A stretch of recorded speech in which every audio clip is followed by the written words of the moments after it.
All right, Fireside Palaver, episode 32. This episode is our review of Howling Dark by Christopher Ruocchio. I listened to an interview with the man. They were all saying Ruocchio. I didn't hear him say his name, but they all said Ruocchio. So I think Ruocchio. That we've gone back and forth on Ruocchio and Ruocchio. I'm sticking with Ruocchio. Ruocchio. Sounds good to me. Sounds good to me. Ruocchio. Amazing writer. I loved this book. I loved it too. I really did. I enjoyed it a whole lot. I was a little iffy at the end of the first book. Like, there was enough promise there that I really believed that the next book was going to be good and the whole series is probably good. But there was some moments in the first book that I really just felt like went on for too long, and like we just needed to wrap things up a little bit. The plot was a little more loose. A lot of things felt like they had good reason because some of it came together at the end of the book and having meaning, but there was a lot that really didn't. Like, what did Cat matter? It's even to this point. Like, what did that whole thing even need to be there? The dramatic flashbacks into the whatever. I have to do something. Oh, Cat! I remember the time when I was with Cat. Yeah, it could have just as easily been something with him and his brother, though. Or they had so many flashbacks. Oh, we forgot to put in our list of characters here. We forgot to put his mentor from the first book. Fear is the death of reason.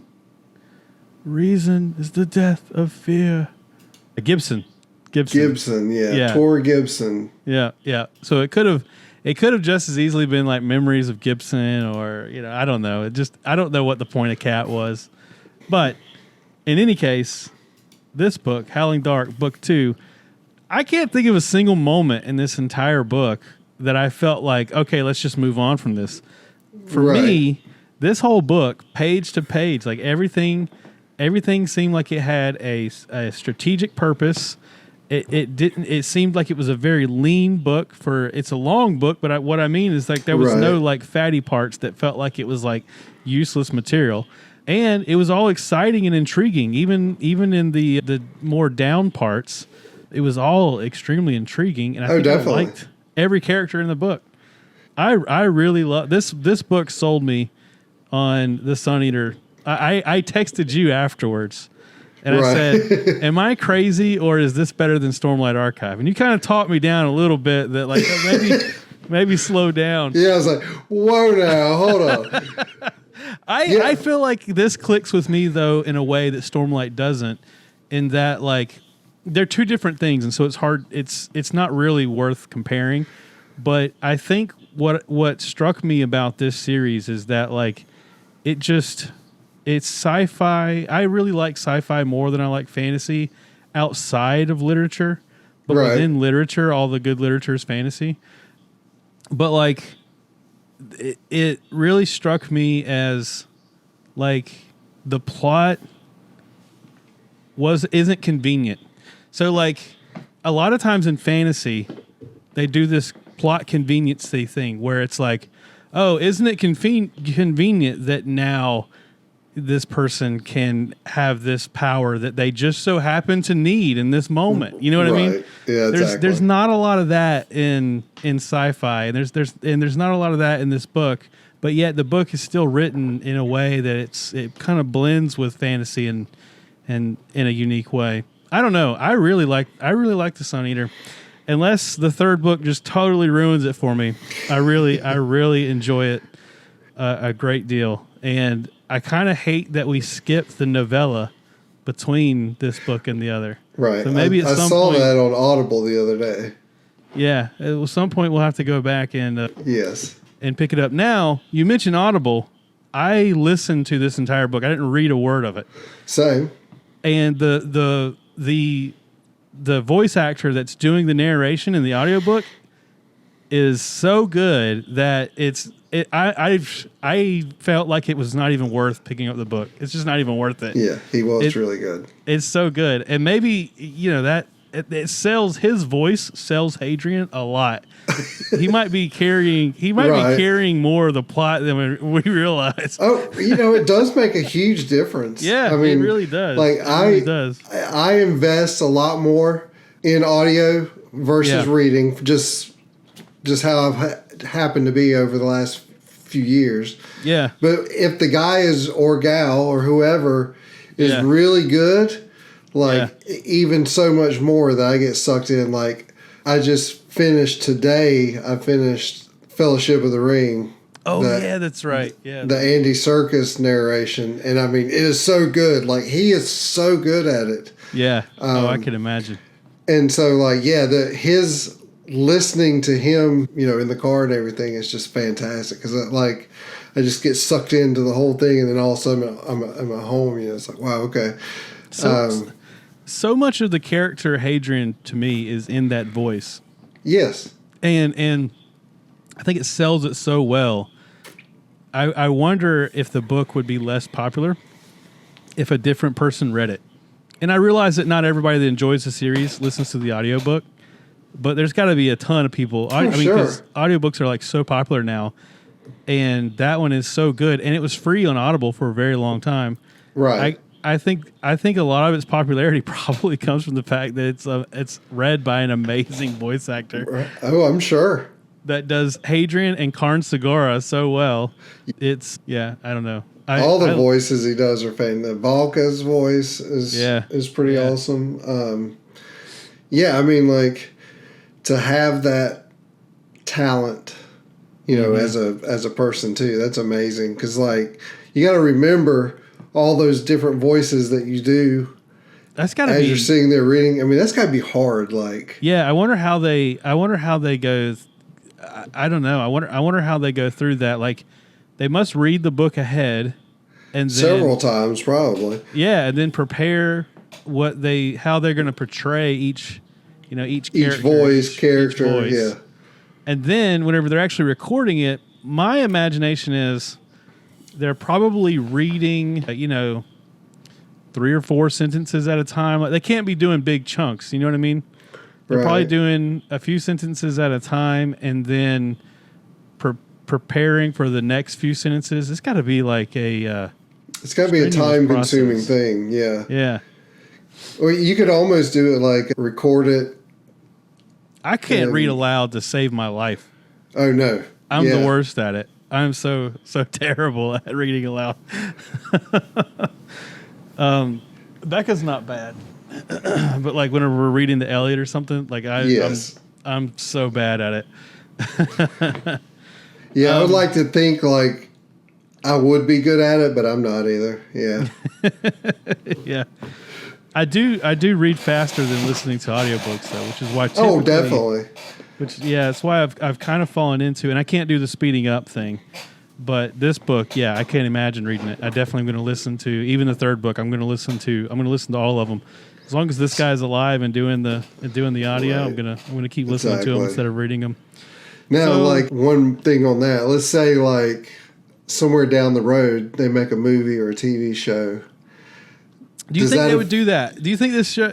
I don't think this series has the height. Well, now I'm just saying if they did, and then like the guy who plays Hadrian comes out and he starts talking, and he doesn't sound like this guy. Yeah, like.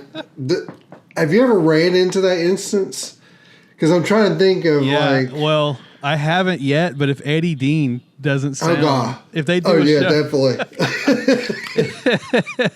if whoever they get to play Eddie Dean, it doesn't sound right in the Dark Tower series, it's going to be awful. Exactly. So Hadrian, we pick up this story. We don't have to go through play by play, but one of the key things that I felt reading the book was the jarring difference between the beginning of this book and the end of the last book. So like this book begins with like a gap in time. 12 years has passed for Hadrian, but it's like, I don't know, like 30 or 40 years or something has passed. And I keep thinking about this too, because this whole method of time travel that the Solon Empire uses, where they basically just put people to sleep and then let them travel for like 80 years. Right. And people live to be hundreds of years old. But life must go on. Right. So, like, what would life be like in a world where this type of travel exists? Where, our favorite book series, we meet every week to talk about the next book in the Empire of Silence series, or the Sun Eater series. And then, because of my job, I've got to take an 80-year journey to go do something. Meanwhile, like you're living a different life. You're 80 years older whenever we get back together to do the next podcast. And like 11 more books have come out since then. Like the world keeps turning as these people exactly. So so far that hasn't really come up a lot in the story. I've thought about that a few times. Like listening to I think about it all the time. That's the most like suspending disbelief thing that I don't know. The whole book is based on suspension of disbelief.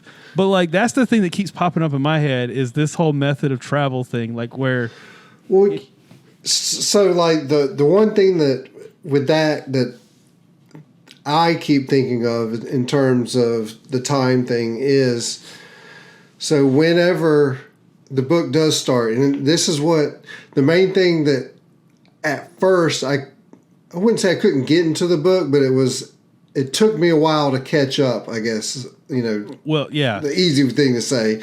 But like not only is the 12-year thing, but like he was in and they all were in stasis for a long time. Yeah. And so like at the end of the last book, they're like the Cielson have, landed and they're wondering about this imminent attack on this planet and other planets and stuff. Well, their idea is, hey, we're going to try and, negotiate peace. And so they get on the ship and they go and they're in stasis for like, I think it was something like, I think it's like 80. I think it's 30 something. Was it 30 something? It was a long time. It's a long time, yeah. The thing I kept thinking was, well, in that 30 years, the Cielson didn't stop.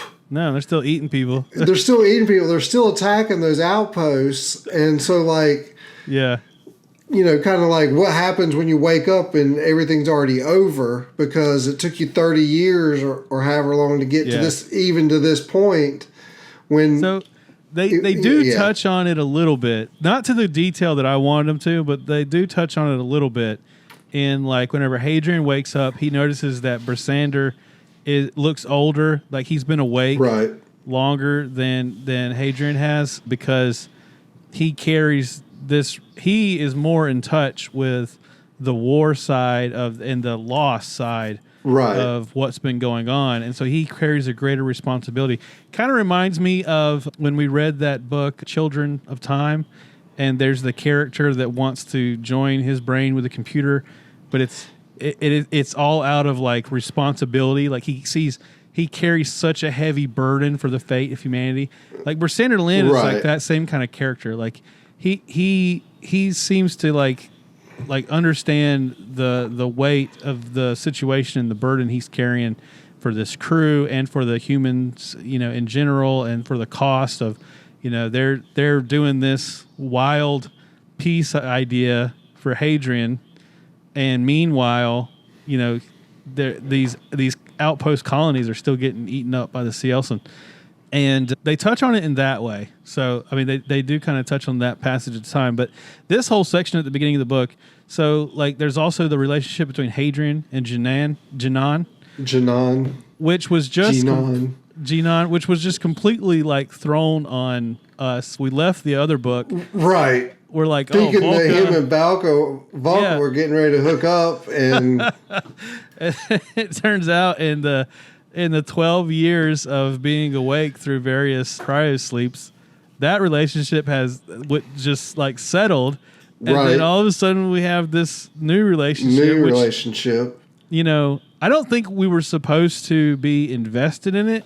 I think that was meant to be like a subversion of expectations. Like I definitely went into this book thinking that Valka and Hadrian were going to have been together for some period of time. Oh, definitely.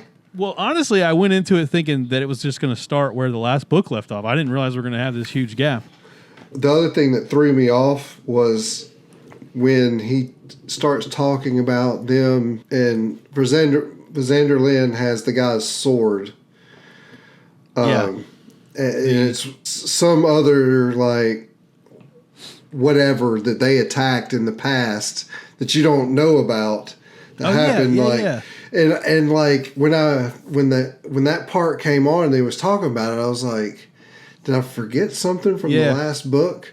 And I'm like, I'm lost here.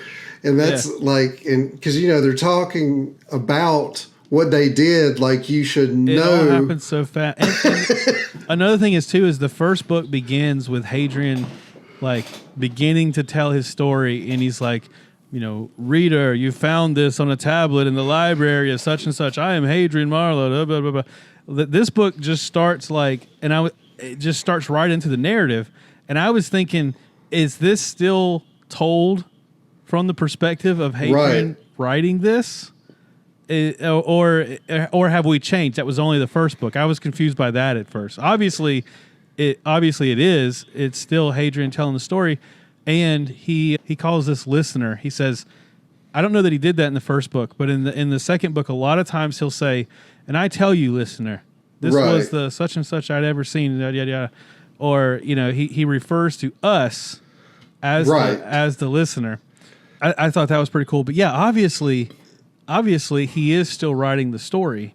And the one thing that I just thought of is, like, if he's writing the story, and I know part of that gap is that they were in stasis, but obviously part of it was when they weren't, because they fought this dude and they did all this other stuff. Why did he choose to leave that out? Yeah, why is it left out? Is it supposed to be like maybe missing pages from a journal, or like he purposely did it, or like like why is that missing? So one thing I heard someone talk about today in preparation for the show, I listened to a podcast where I said they were interviewing the writer. One thing I heard them talk about today was how trustworthy of a narrator is Hadrian.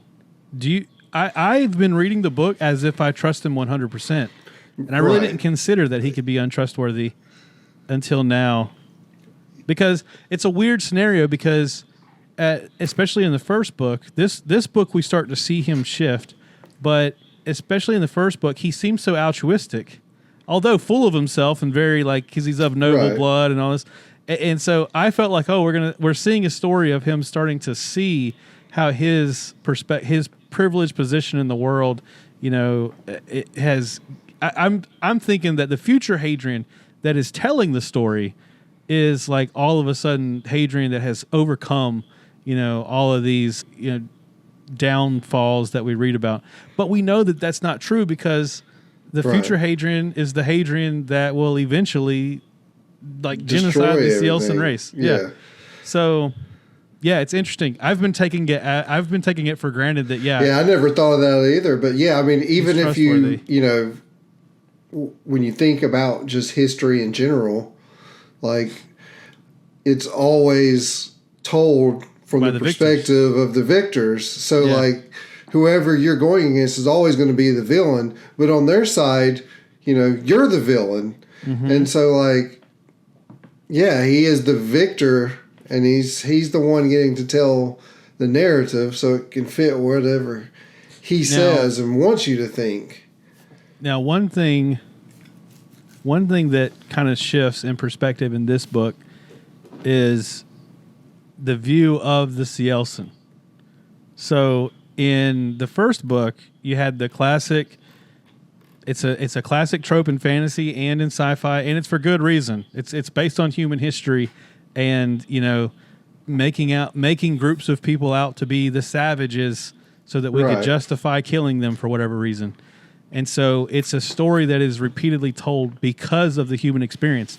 But it is a common trope that, like, whatever the enemy race is in fantasy and sci-fi, that there's always like the human that sees the good in them, and then it turns out that like they're not as bad as we thought, and they're just misunderstood. And Captain Picard can somehow relay this to the rest of the human race and resolve a conflict that's been going on for hundreds and hundreds of years. But in this story, I really don't think that's going to turn out to be the case. I think the Cielson really are as bad, if not worse, bad guys. Humans. Yes. Yeah, they're legit bad guys. Now, I do think that we're seeing that they're not a monolith; that they're all different, and there's different Cielsen that have more noble motivations, like the Cielsen from the first book that they smuggle off Lysander Lynn's ship whenever they first get away to go to Vorgosa. Tanaran. Yeah. Tanaran with a T. Tanaran. He seemed very different, and he's like a priest kind of thing. Oh, okay. So like, yeah, he's a little bit. He's like, so, the whole reason that they had come to that planet to begin with was they were looking for their I guess it's a god. I don't know, it's or like a trace of whether or not whatever it is that they worship was at the unseen. Is that what they're called? The unseen or the unseen? I believe. Yes, that does sound right. That's what Volca calls them, but it's the same people, right? They're looking for. And so he's just a priest of that order, and then you come to find out that that it's more of I got maybe an old school. I don't know why I get an old school Egyptian feel to when Uvenari comes in. Yeah. I got this like a pharaoh almost was coming, and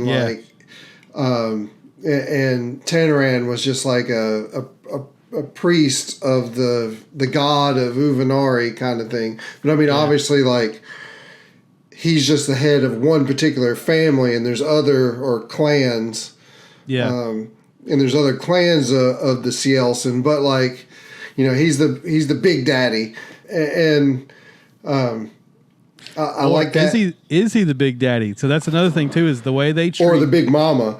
Yeah, I that was really strange, the way they treat. And Hadrian talks about it at one point where he's like, we only related it to something that we could understand, and that is gender amongst humans.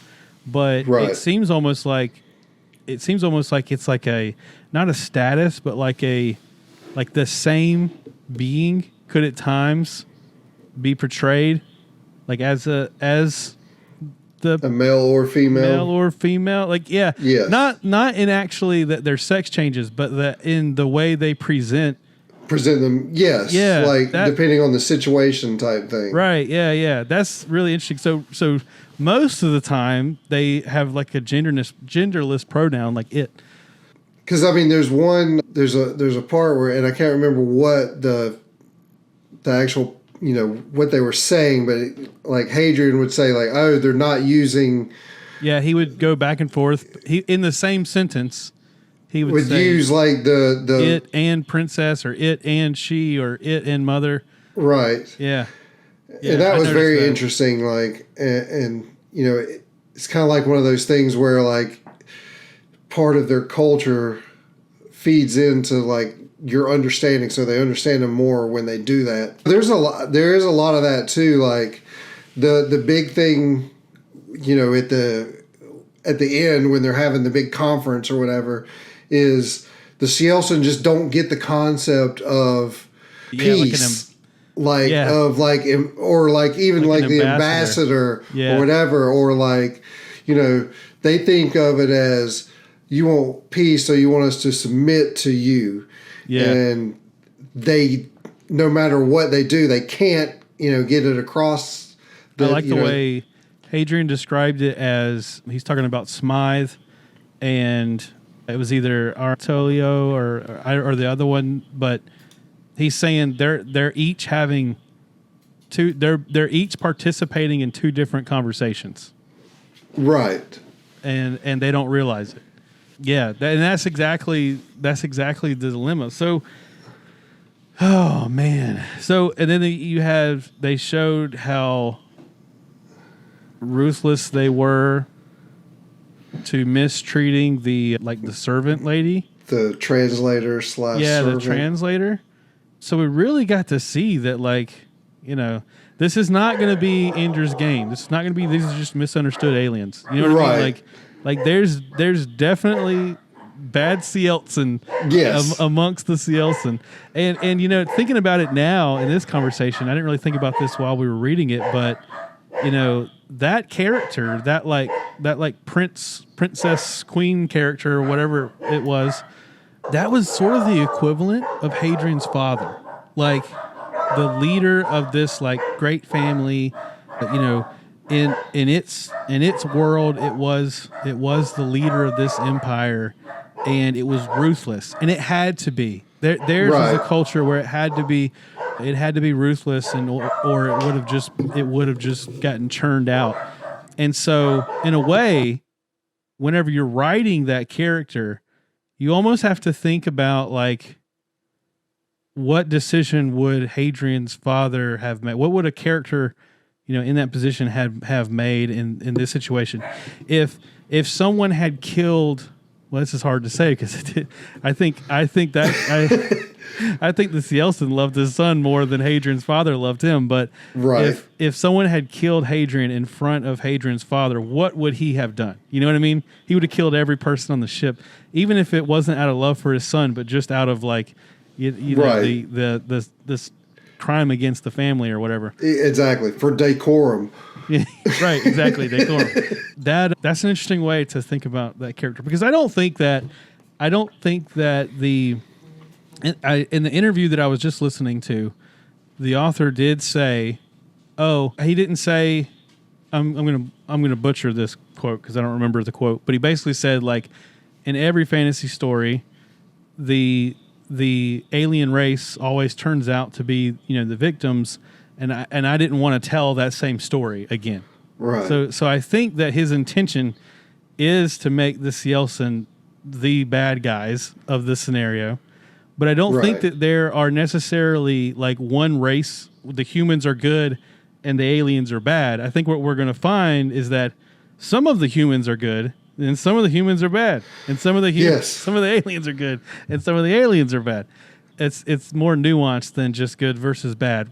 Of course, I mean, I'm sure that it would be, and this writer is good enough that I'm sure that it would be. And it goes back to what we were talking about before, because this is told on behalf of Hadrian. Yeah. That to the Cielson, we were the bad guys. So, like Hadrian and them, like, the humans are the bad guys. And so, like, what they were doing to the humans was perfectly fine. And, and then to us, they're evil. To them, we're evil. I would challenge that just a little bit. You are right. Think? You are right, but I would challenge it just a little bit. In the one scene where Smythe is saying, we'll give you cattle, we'll come up with a way, because they're discussing, well, if we end the war, how do I feed all these people? How do I feed all these Cielson? Right. It's become a part of their necessity to live, to eat the humans. It's like arguing with a cow. You know what I mean? It's like you and I eat beef. I've had time periods in my life where I didn't, but I've ate enough beef in my life that I have to admit to it. You and I eat beef. We contribute to the slaughter of cows. If cows could speak to us, and they'd say, hey, we want to come to terms. We want to come to some sort of agreement where you no longer need to eat us anymore. Now it's a little different because humans don't have to eat cows. There's other things we can eat besides cows. We could live off of vegetables. But they don't have that option. But if we were a space colony, right,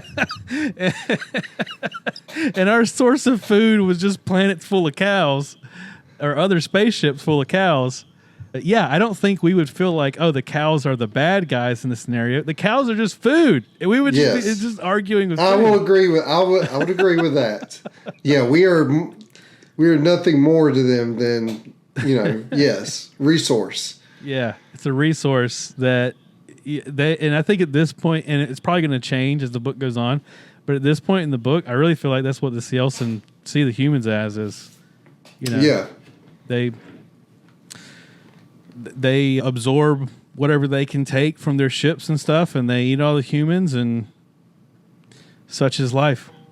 From that perspective, it's actually like even more amazing that Tanaran found some understanding with the humans. Right. To tell to tell the others that like, oh no, Hadrian, he's a man of his word.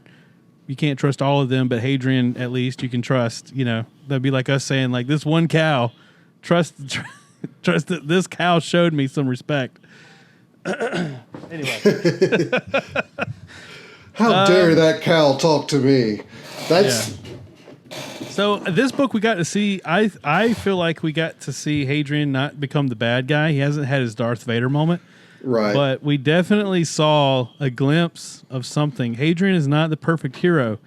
Killing Nabuta at the end of the book, right? On the one hand, I felt like I don't want to see him do that. But on the other hand, I felt like it wouldn't be realistic if Hadrian just always made all the right choices. Like if there was never any mistakes. But doing it in front of Volca, though, was like just extra. Because if he was going to make a mistake, I think it would be behind her back. I can't believe that even in front of her, because it seemed like she was sort of his Jiminy Cricket. She's the thing that was kind of like guiding him to this altruistic way because he was trying to impress her. And even in front of her, he did that in that moment. How did you feel about that scene? Well, yeah. So like he's taking his rage out. Like from. What happened with Smythe and the other guy, I forgot what his name was, that was out there with her. And then, like, everything that happened with Switch.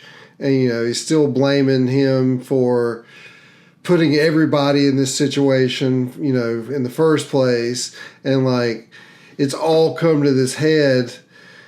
And I guess it's like he snaps, Yeah. And I don't know that at the time that he was, honestly thinking clearly, I would hope obviously, but like, I think he got caught up in the emotion of it. And at that point he didn't really care about Volca or anything else. It was,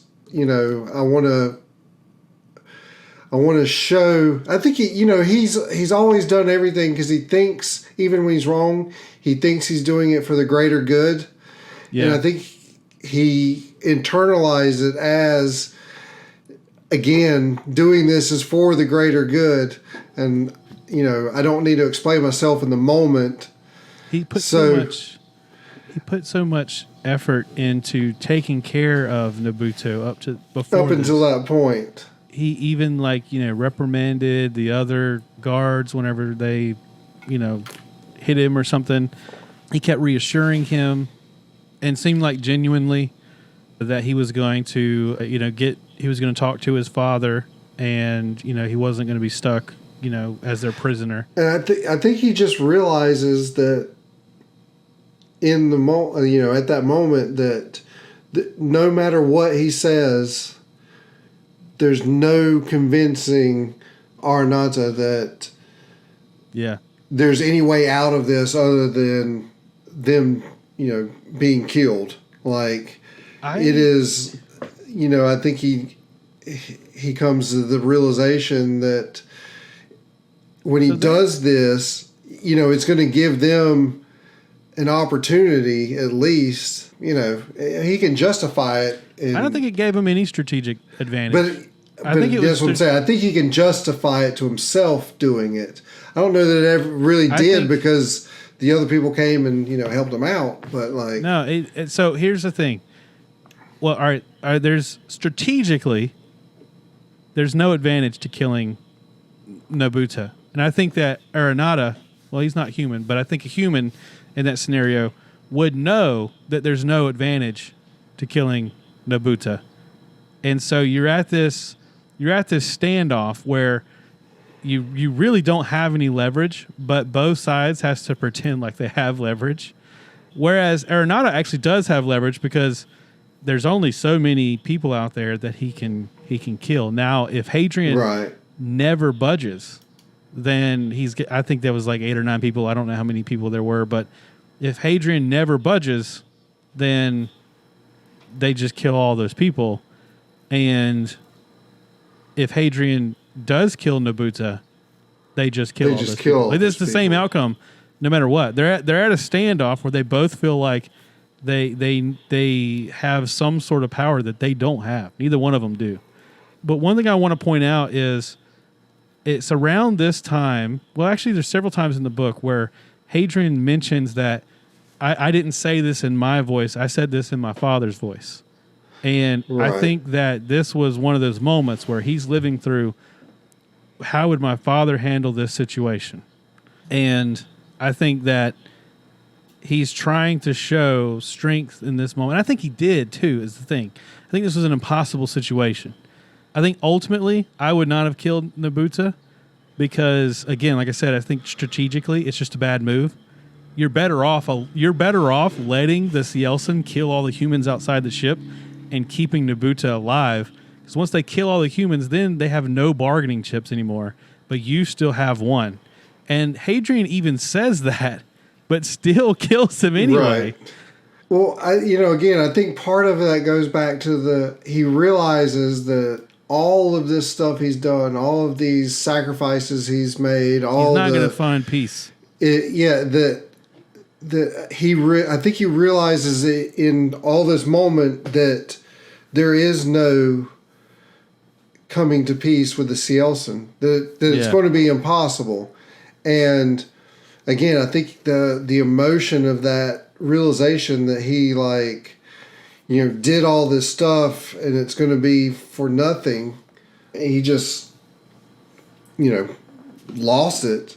And I think, and again, I think he understands that Aranata truly loves Nebuta, and, killing Nebuta, whenever they break through, they lose focus, or at least Aranata loses focus.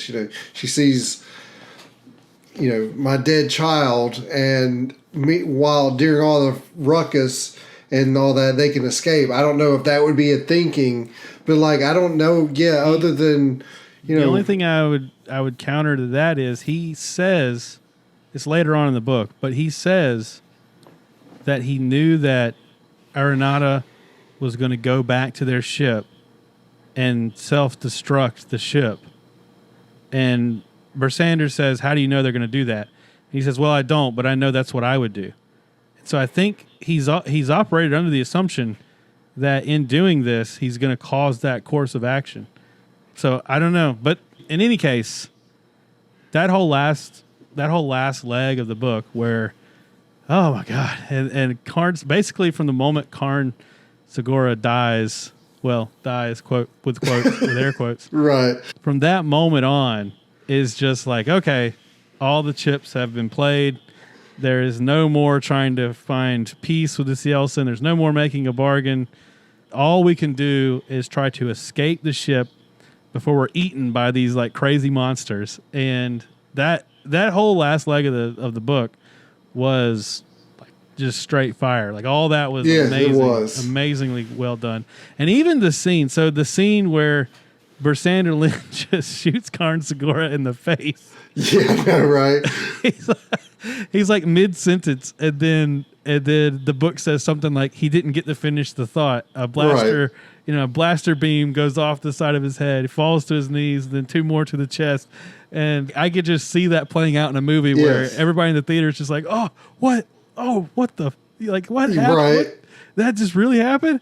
Because there's, in television, and there's always some theatrical speech or some sort of, epiphany. All the best, most realistic death scenes are the ones that play out like that, where it's mid thought, it's over.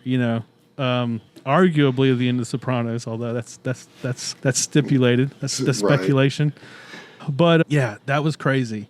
Then the whole concept of now Karn is uploading he had a fail safe of his consciousness somewhere, and because they're not on the planet, they're on the ship.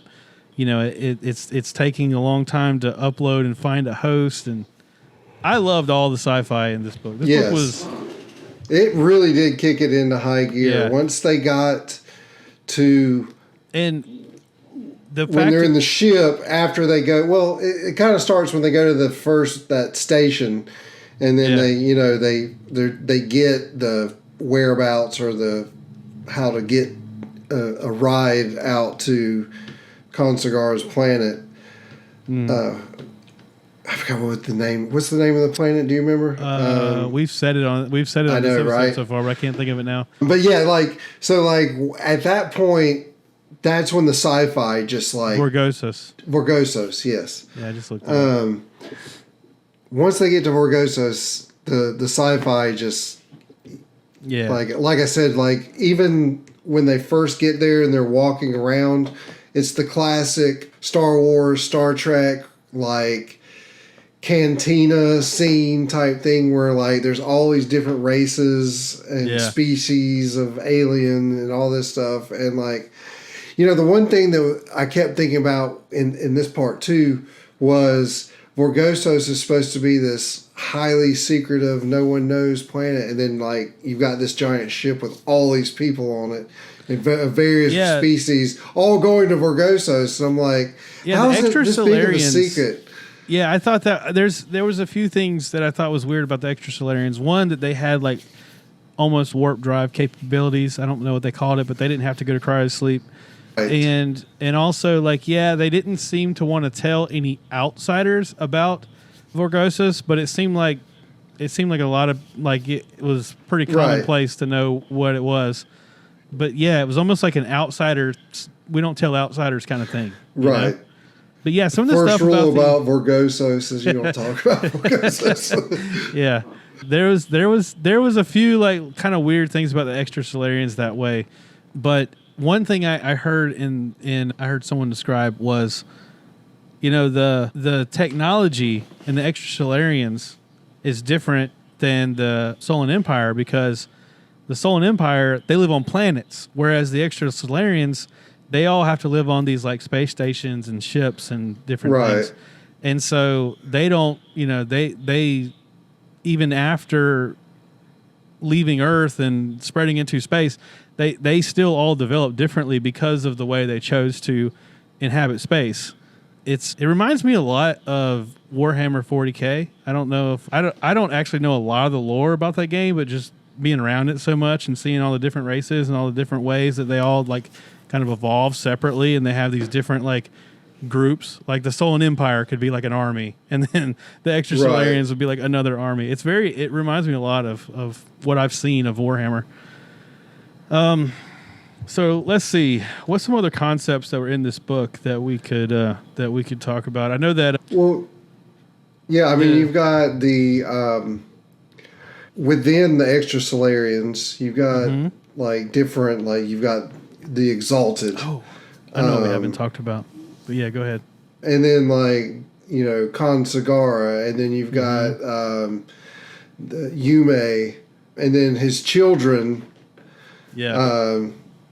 Suzuha and Ren, that Hadrian and Vulcan meet, but that to me, I kept thinking of when they go into that room, the scene where in the Matrix where all the kids are in the little tube things and the robots are going up and down. That's why I was thinking, except for it was his copies instead of his batteries, but that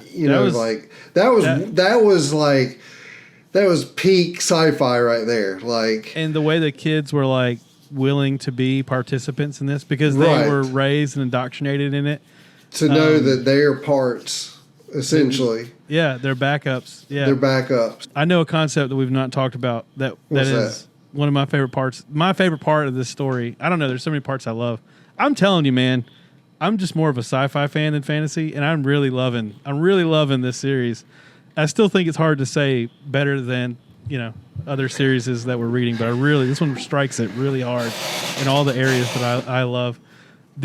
So Jari, whenever we first meet Jerry, it's like Jerry, but a little bit more Jari, the robot guy thing that could see the future somehow, but then that ends up connecting back to the Brethren which was this AI supercomputer made of an amalgamation of human flesh underneath the like ocean within Vorgosa. Yeah, and they had hands that would come up like tentacles out of the ocean, and even saved Hadrian in the scene where he gets shot by some of Karnsagar's eyes.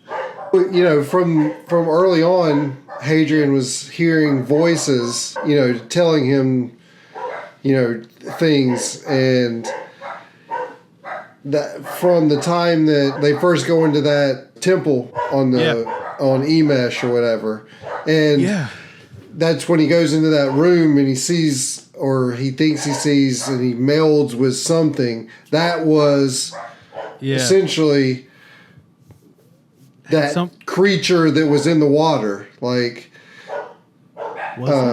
Yeah, so like it's the one telling him. That's when he starts hearing the voice of having the dreams, and he hears the voice, and he tells Valka, you know, hey, I keep hearing this.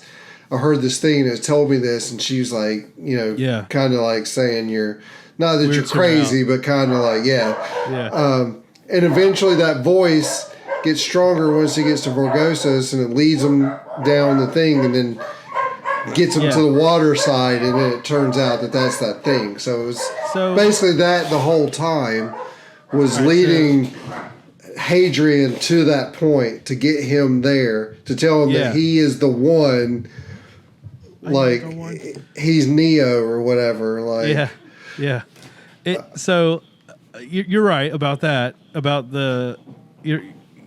so they seem like they imply that they're like an AI intelligence. Said they were born in San Francisco, so it heavily implies that it's, you know, an AI built in our time period now by like Google or maybe it's the new Tesla AI that they're building. Yeah, you know, it's or that would be in Texas though. There's some sort of AI that's built in our time that keeps evolving and evolving and evolving, and eventually becomes the amalgamation of knowledge that is kind of outside. I picture it as being outside of time, because that's how they can speak to the Hadrian and all these different moments and things.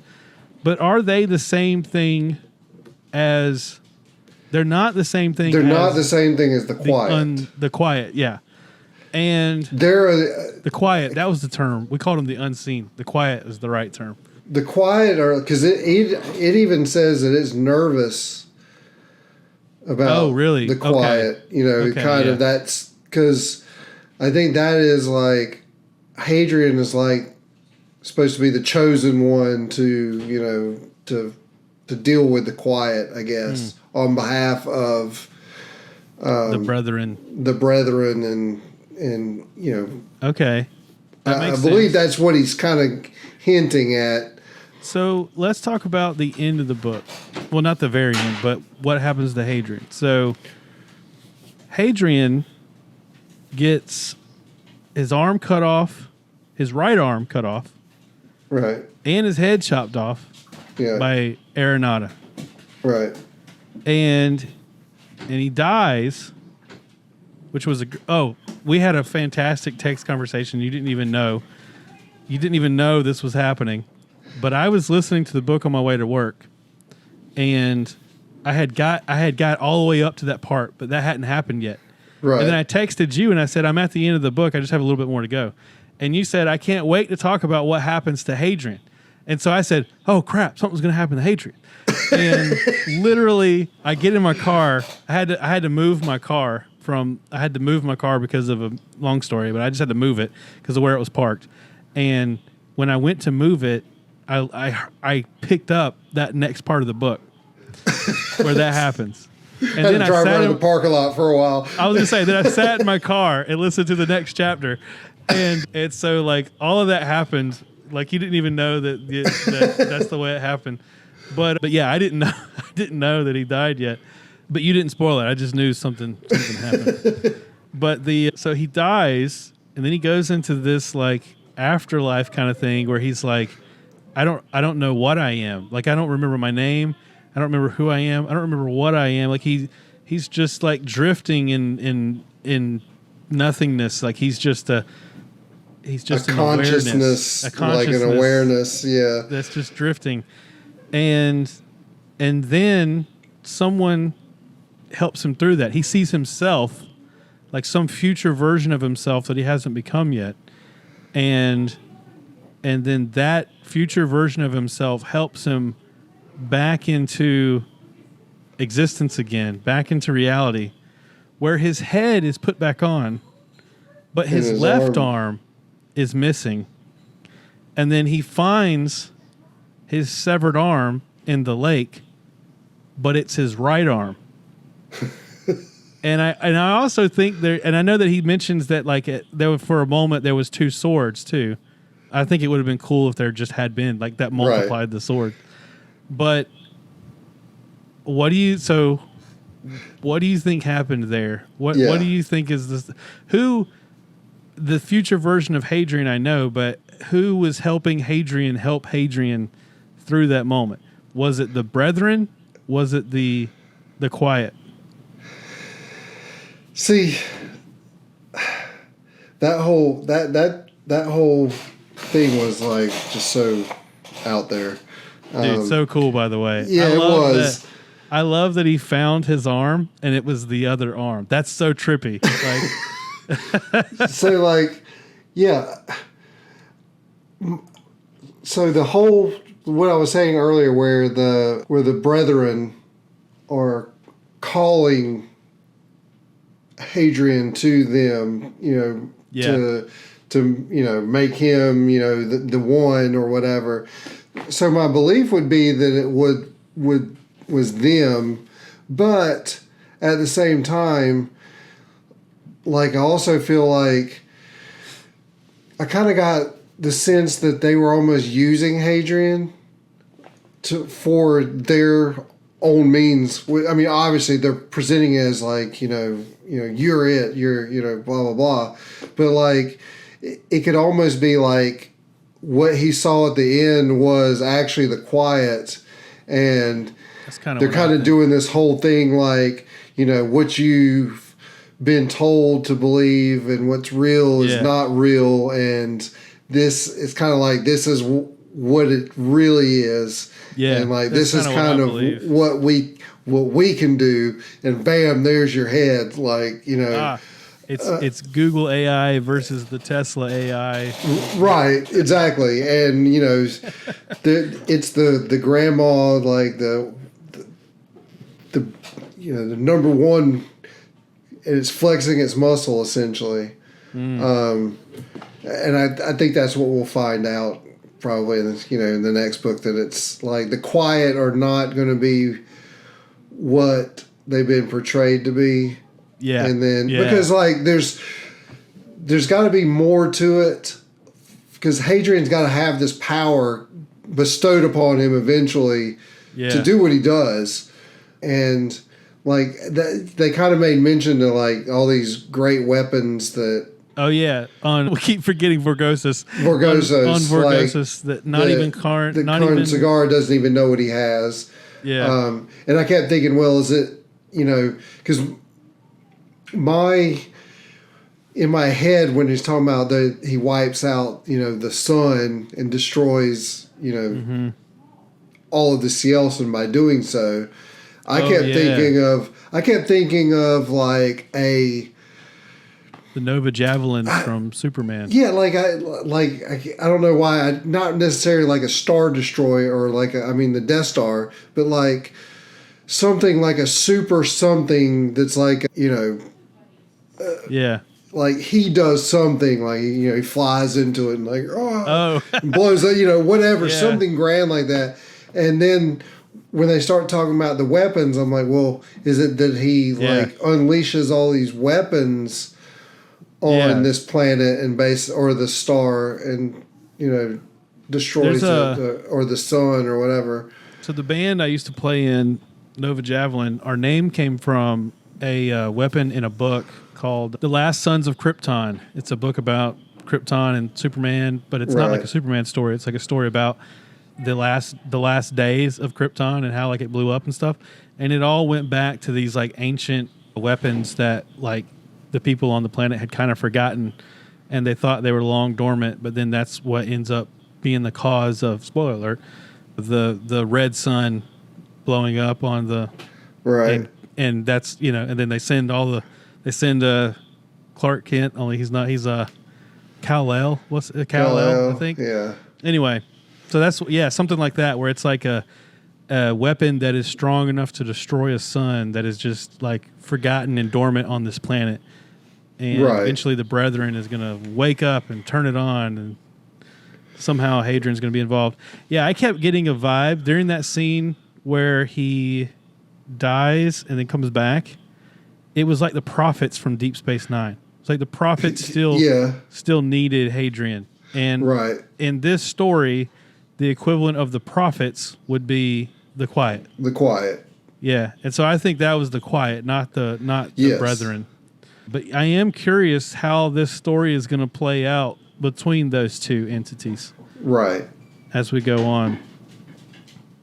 Because I'm assuming that, you know, because with the whole Jari thing, like he couldn't see his future, like, and then, you know, he kept saying like, your river is broken, or your river is broken, whatever. So like that, and like you didn't know what that meant. Well, his river was broken because his head was cut off. Yeah, right. And so like it broke that.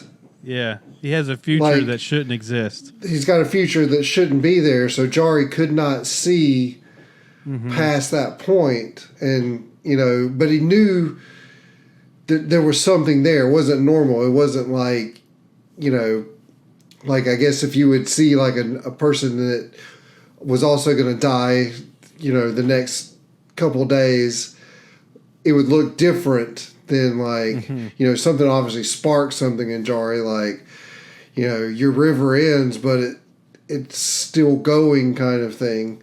And I like that too. Like, or Jari and maybe the Brethren.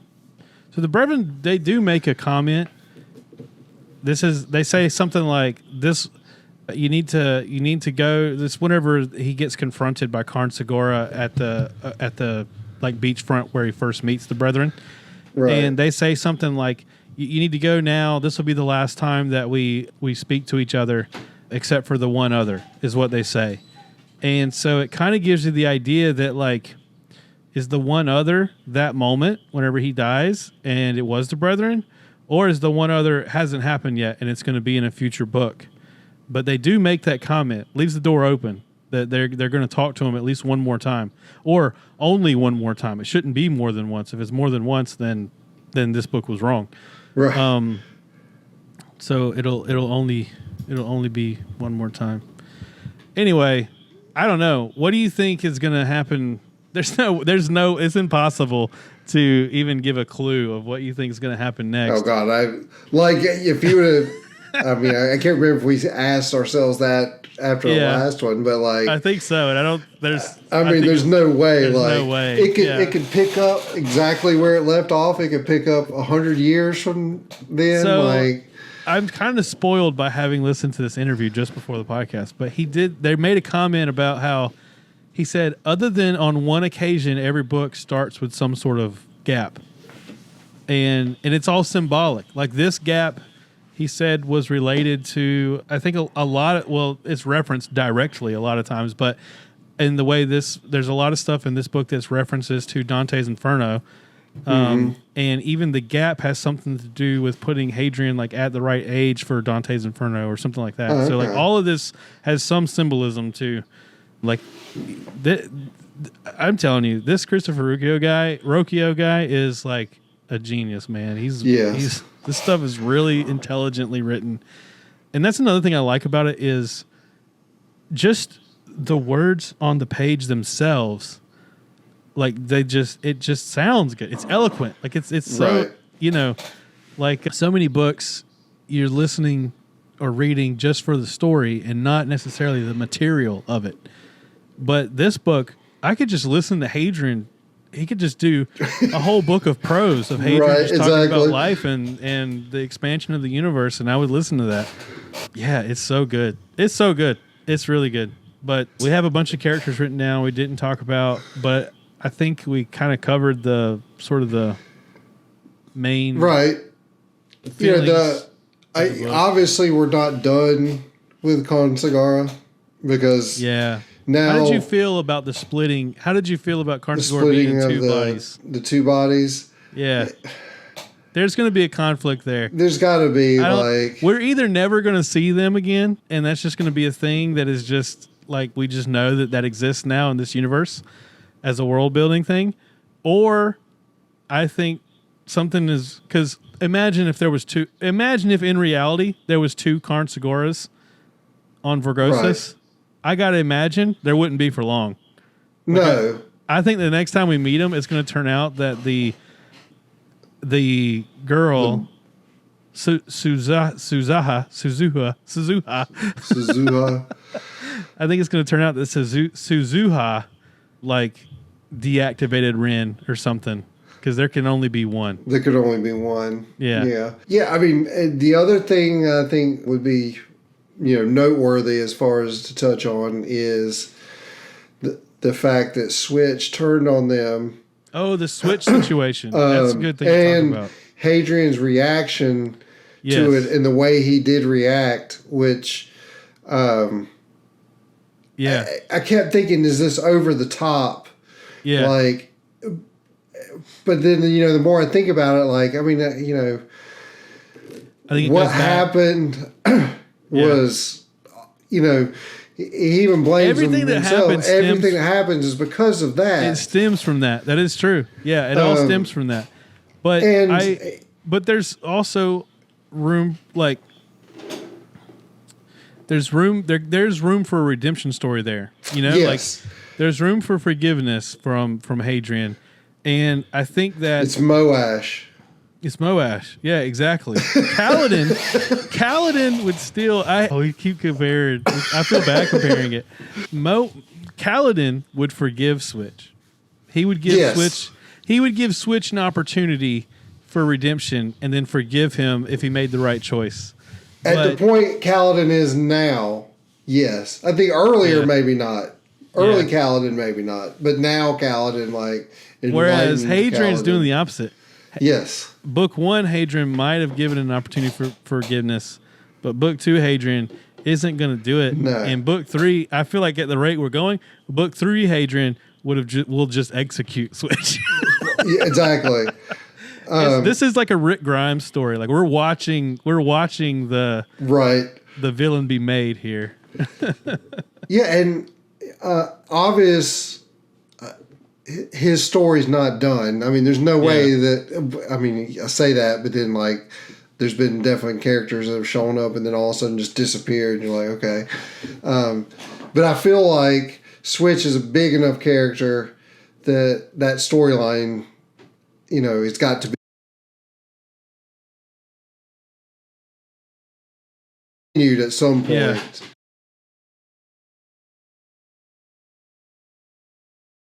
By his reaction. I was too, because they walked around and I mean he kind of saw what Vorgosis was and nothing happened to them. I mean Hadrian, disappeared for a little bit, but nothing happened. Mm-hmm. And he didn't come across as somebody. I mean, he kept saying it's unnatural with the extra Solarians. Yeah, and he stuff. really didn't. He really felt uncomfortable. He really felt uncomfortable, but I kept thinking, was being uncomfortable enough to betray? He also never really came around to this Yeltsin thing either. Yeah, he did not. Yeah, very. Again, he justified himself. I hate to say xenophobic because the salesman will literally eat you, but he came off as very right, scared of other cultures. Yeah. Yes. Whenever it came to the extra Solarians, even the humans, amongst the extra Solarians, and even in some ways, Volca, they kept calling her the witch and all this kind of stuff. Right. And that's another thing with her is you found out more and more that she's more extrasolarian than you know, was and there was a little bit of the whole thing I was talking about. We always see in fantasy where it's like, oh, isn't that convenient? Yeah, there was a little bit of that with Vulcan. With her. By the way, I can turn the cameras off. Right? Yeah. There was a little bit of that with her, but we still don't know about the situation with her and the Umand or whatever. Where that had to be her. I thought for sure we'd find out in this book that was her. And at this point, it's gone too long. We're never gonna find out. And I can't believe that they're leaving that open ended. Like, we're just never gonna find out. It had to be her. What else could it have been? This for like 100 years, these things have like never turned on humans, and then all of a sudden they do. And there's this woman that can like control cameras and stuff with her head. Right. And in this book, she's like hacking locks and stuff and all that. Like, had to be her. Had to be her. I would agree. But yeah, the switch thing. So I think that Hadrian's not like good at leading people like the way Kaladin is. Right. They keep bringing it back. But like intuitively, he doesn't know instinctively that the way he's treating Switch shows everyone else in the group that if they mess up, this is how they'll be treated. And sure, that's one way to rule people. What was it, Gibson? Him and Gibson used to have what is the 13 ways? Yeah. So he's been trained in all these things, and he's choosing that route, the route of lead by fear, you know, devotion by fear, or devotion by fear, whatever. Yeah. And I don't know. I just think that is, but that's probably how Hadrian has seen the world, you know, Not to go back to the Kaladin thing, but Kaladin was also, you know, raised with his parents, like were, you know, the tree hugger hippie type. Yeah. His father definitely was the dictator, like, you know. Oh, wait, the dictator. Who you're talking about? I'm getting confused on which. Kaladin's parents were the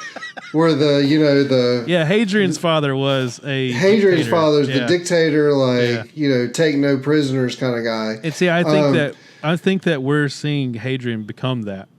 Yes, and I think that kind of goes back to like your environment, like, you know, he tried so hard to rebel against that environment. But, you know, he was more like that than maybe even he realized. Maybe that's why he was trying to get away from it, because he saw that in himself in a way. And now it's, you know, really starting to come out.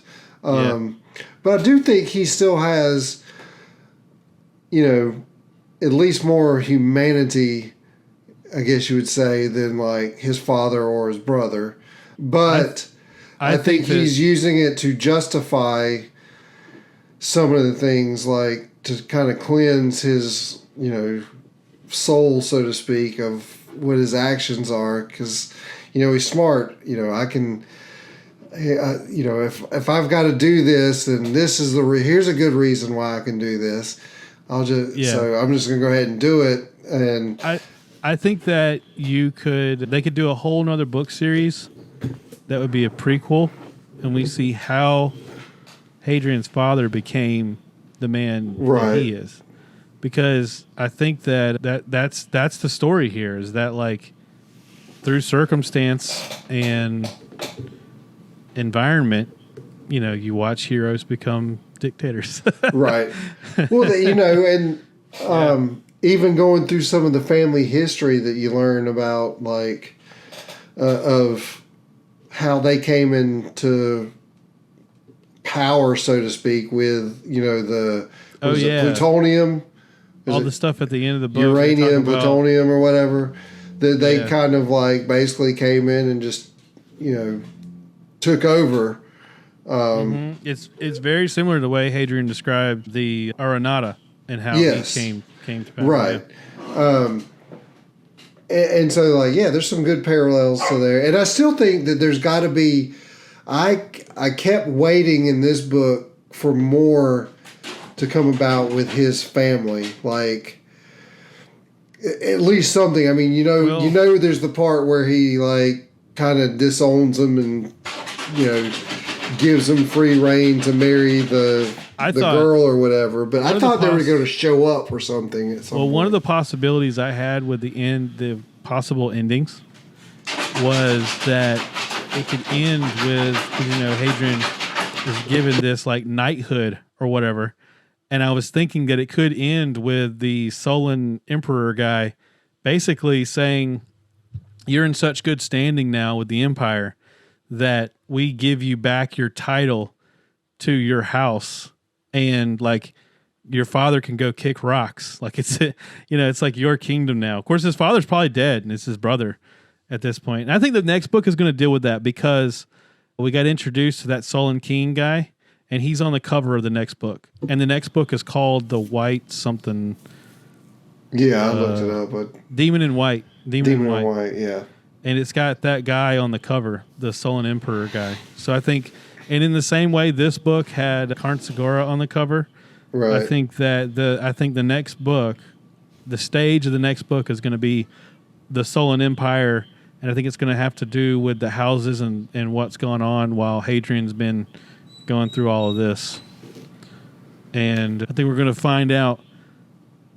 I think the next book might lean more into like, well, the humans are bad too. Right. Well, I think that's kind of the one thing that Hadrian was not, he wasn't coming right out and saying it, but like, he knew, and it's more of what is the religious group? Not the Scholiast, that's the science, but you know what I'm talking about. Like, so the Chantry. The Chantry. He witnessed firsthand what they can do to the CLs. I love all this world building. I know, right? So like, his thing is that he saw and can see the worst of what the humans are capable of doing and will do in like to get whatever it is they want. And to other humans. And to other humans, to the Cielson. We kind of stepped away from that a lot in this book because we dealt with the humans that we dealt with were all soldiers. And right. And then the extrasolarians didn't necessarily have that quality. Well, I mean, you see they had a quality of being cruel towards, like they would like create clones and things just for the sake of being servants or concubines or whatever. But to other humans, they didn't slit their nose and all that kind of stuff like the Chantry did. You see like kind of both mentalities at the end where it's revealed that, Smythe is giving, I forgot how many human, like, it was a lot. Like, it was like 20,000 or something. Yeah, I can't like, remember, but yeah, it was a lot. Like people that are in stasis who went into stasis because thinking they're going to come out. They sold themselves to the Chantry because they were probably, so these are like the poorest, these are the people of society that are in such desperation that they're just like, you know what, we'll just sell ourselves to the Chantry in the hopes, the possibility. Life is so bleak now that it would be better to just have the possibility that we get to wake up and colonize a new planet in the name of the Sullan Empire. Right. And then instead, they're going to wake up being slaves and cattle for the Cielson. The Cielson. And like... That is wild. That was why, and Hadrian, that was, you talk about how like, how far gone he may be getting. Even that was like, whoa. Everybody in this book is bad. And I think that's why Hadrian is having such a struggle to know what the right thing to do is, because it was crazy. Like, I'm excited I want to keep in touch with this series. Like, there's already 5 books out. We've read 2 now, so there's 3 more. I don't think the 5th book is the end. I don't know how much more is going to come out. And there's all these novellas and short stories. It's, on the one hand, I want to read more of this. I don't know how long it's going to go on. But on the other hand, I'm also curious what else this guy could write, because he's so good at this. Yeah, it's wild. But in the meantime, Oh, you're muted all of a sudden. You there? Whoops. You still got it's Children of Time. I'm still interested in that series too. Is it Children of... I have the next books. Children of Ruin. Children of Ruin. Okay. Yeah, Children of Ruin. That's another one. Like, I was talking... thinking we're going to get through... I can tell we're going to get through this really fast.